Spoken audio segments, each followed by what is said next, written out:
Now, back to Access Tech Live. Stephen Scott here, along with Marc Aflalo, joined today by Carrie Morales, also known as Carrie on Accessibility on YouTube. Go check out that YouTube channel. It is excellent. We're talking today about all the new iPhones and all the new lovely AirPods and all the new watches and, of course, the price that comes with all of this amazing tech. Let's bring in Chad Lehman from the Neil Squire Society to join us on this conversation, in particular around cost and the true digital divide and actually the true cost of these products, which may indeed be a digital divide. Chad, welcome to Access Tech Live. Thank you for having me, Mark. Stephen, nice to meet you, Carrie. Chad, you work in this. Yeah, sorry, go ahead, Stephen. Go ahead. Go ahead. It's all yours. I just want to ask you that question. Is that the true cost of these devices, which is that many people just cannot afford them, but they feel they need to keep up. They feel that their kids need to keep up. And what is the true cost of these devices? Yeah, definitely there's an issue with the digital divide, and that's, as so much more of our life moves online, which was certainly pulled forward with COVID, where everything really went digital first. If you don't have access to devices to stay connected, you're further marginalized. And this especially exacerbated for people with disabilities. The employment rate of people with disabilities is closer to 60% compared to the general population, which is closer to 80%. So they're less likely to have economic means. So you're further marginalized. So that divide between the people that have access to technology and can participate in our digital and online economies and communities, and the people that don't have that, they're further marginalized. So the price becomes a big barrier, and it really compounds for people with disabilities. How much responsibility, Chad, do you think there is with a lot of these companies that are sitting there pricing these products? I mean, you consider the fact that, when you create things like these in volume, your price often gets dropped, like it drives down, yet the pricing that we as consumers are paying tends to increase, as does inflation. It doesn't seem to be matching, what the world is actually feeling. Certainly, you can look at the investor relations site of the Apples and the Googles. They're making incredible margins on these devices. So they're not, they have billions of dollars on their balance sheet, but they're constantly looking for that, like, how do we grow another 10% a year? And so they're, going to have new models. They're going to cost more than the old models. And you're kind of stuck with, are you getting it or are you not getting it, going to be left behind? So there's they're looking at the return to shareholders and want to make sure, obviously, the consumer has a good experience, but the price is the price. And that isn't made by sort of, it's not a commodity, right? It's made at a boardroom table, and they can set the price of where they want, and people are kind of forced to pony up or be left out. And of course, you can look broadly at this, can't you, Neil, and say, well, the cost of technology is increasing overall. But of course, for disabled people, this is access. This is not always just a device that you can go and get and have lots of fun with. Of course, that's part of the joy of getting these devices. But for a lot of people, it is about connection. It's a way of keeping in touch, maybe getting access to a bank account accessibly. And if that price is driven up, it's not a good thing. Yeah, I think a lot of the price costs of the sort of marketing around this is around the Apple Intelligence, the new AI sort of features that they're going to bake in. I know there's some new chip hardware on the device that will power that sort of piece. But it does become like how much do you need it? I feel the few previous iterations of the iPhone, like, there's not a big differentiator, or this maybe has the potential to have a bunch of new sort of features and accessibility and opportunities through it, if you're willing to pay the entry fee to purchase the device and come aboard. So with great new possibilities comes more affordability issues and divides. Carrie, let's bring you in the conversation here, because I'm curious to get your perspective on the reason for which you want to go out and buy these devices. Obviously, there's, I think, a little bit of, the fear of missing out, FOMO. And of course, what you're doing as a content creator, you want to have the latest and greatest. But are there other driving factors that lead you to either decide to or not to get one of these devices? I think for me, it's a huge issue of accessibility. I get the new Pixel or the new iPhone because the camera is better. And that's not just because I can take better pictures or better videos, but because I use the magnifier a lot.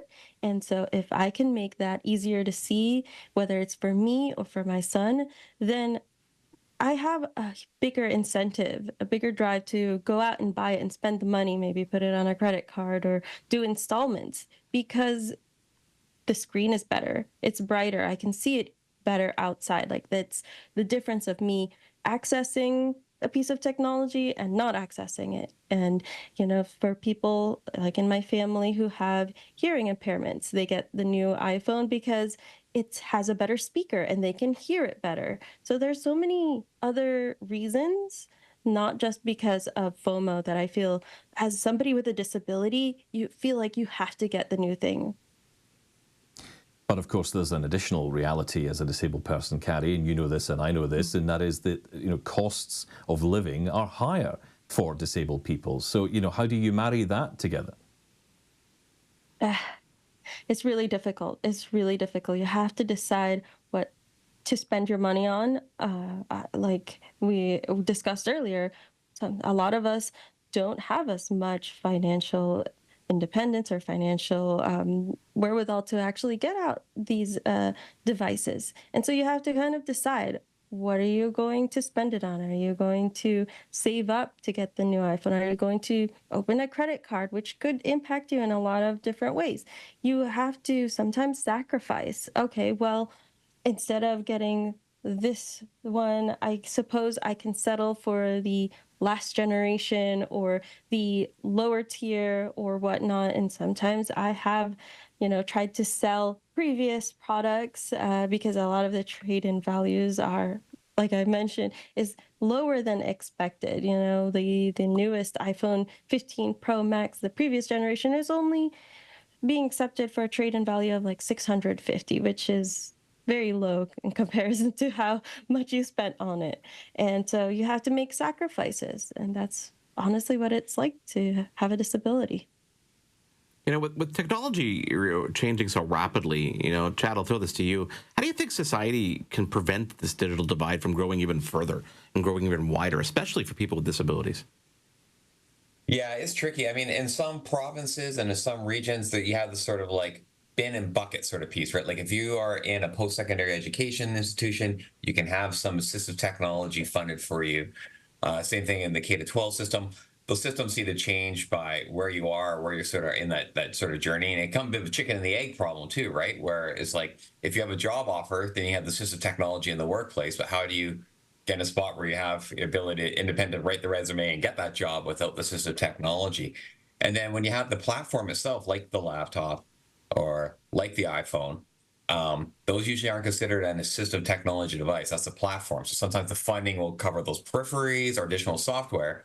But with so much of the accessibility features now being baked into the device, right? Microsoft has really great accessibility features. The iPhone continues to improve the accessibility features, but that's not an assistive technology device. So sometimes those funding mechanisms and streams that help people get the assistive technology doesn't cover the core platform, when the core platform actually can now meet a lot of those needs. So the programs that are there to try to help close that digital divide sometimes aren't keeping up with their policies and procedures and their eligibility to what the reality is on the ground. So there's sometimes programs in place, but they don't always meet the needs, or sometimes don't keep up to the changing realities and the pace of innovation that happens in the technology sector. And there is another strand of accessibility, of course, that is usability, right? So there's a lot of people out there who may want to use this technology, but can't.